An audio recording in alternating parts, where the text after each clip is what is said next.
इसका कोई नाम नहीं जानता था स्वामीनाथन का। मैं बीजेपी का घोषणा पत्र जब लिखा जा रहा था तो मुझे जिम्मेवारी दी गई थी कि एग्रीकल्चर का सेक्शन मैं लिखूंगा। तो मैं जब वो लिखने लगा तो सबसे पहले मेरे जहन में आया कि मैं स्वामीनाथन कमेटी की सिफारिश लिखूं, लेकिन मुझे पता था कि बीजेपी कभी ये नहीं मानेगी।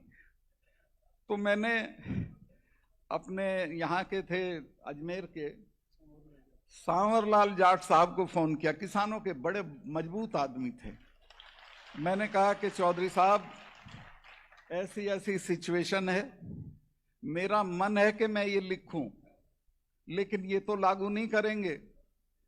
तो उन्होंने मुझे जवाब दिया कि मलिक साहब ये कलम रोज नहीं मिलती है, आज मिली हुई है, इसको लिख दो, मनवा तो हम लेंगे।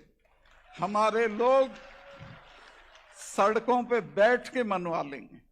और आप हैरत करोगे, वही हुआ। उसके बाद से आज तक जितने किसान आंदोलन छोटे बड़े हुए हैं उन सब में स्वामीनाथन कमीशन की रिपोर्ट लागू करो, ये बात कही गई है और ये किसी ना किसी दिन पक्की हो जाएगी।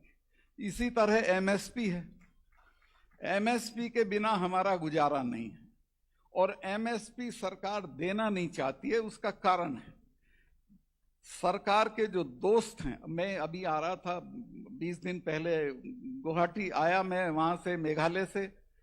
वहां उस एयरपोर्ट पे एक लड़की बड़ी मॉडर्न मेरा स्वागत करते हुए मुझे मिली।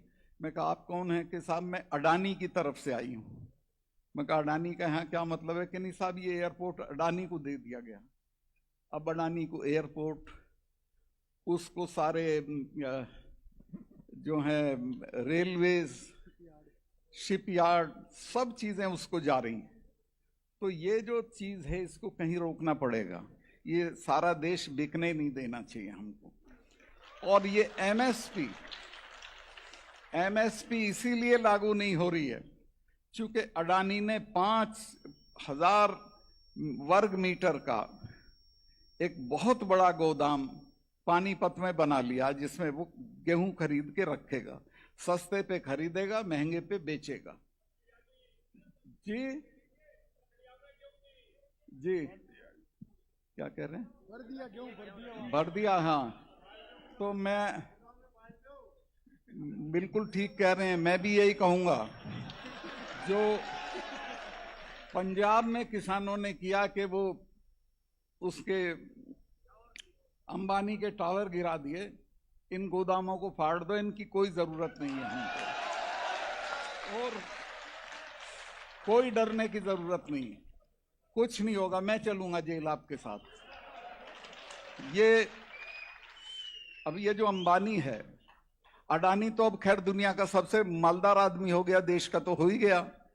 कोई पूछे भाई कैसे हो गया? हम तो नहीं हो रहे, हमारा इतने मेहनत करते हैं, बर्बाद हो लिए सब, कोई मालदार नहीं हो रहा, ये कैसे हो रहा है? कुछ तो बताएं प्रधानमंत्री, कैसे मालदार हो रहा है? अंबानी का मैं बताता हूं, उसकी बेटी की सगाई में 300 करोड़ रुपया खर्चा हुआ और एक पैसे की चैरिटी नहीं करता, एक पैसा दान नहीं करता।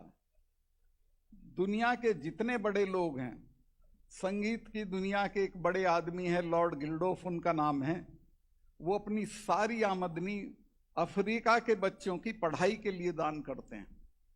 माइक्रोसॉफ्ट वाला अपना सब दान करता है, ये एक धेला दान नहीं करता। मैं तो ये कहता हूं जगह जगह इसके लिए कि ये इंसान भी नहीं है, सड़े हुए आलू की बोरी है। इनको कोई इज्जत मत दीजिए, इनको सेठ भी मत कहिए, और जब तक इन पे हमला नहीं होगा तब तक ये क्लास रुकेगी नहीं। हम नीचे जाते रहेंगे, ये ऊपर जाते रहेंगे। मैं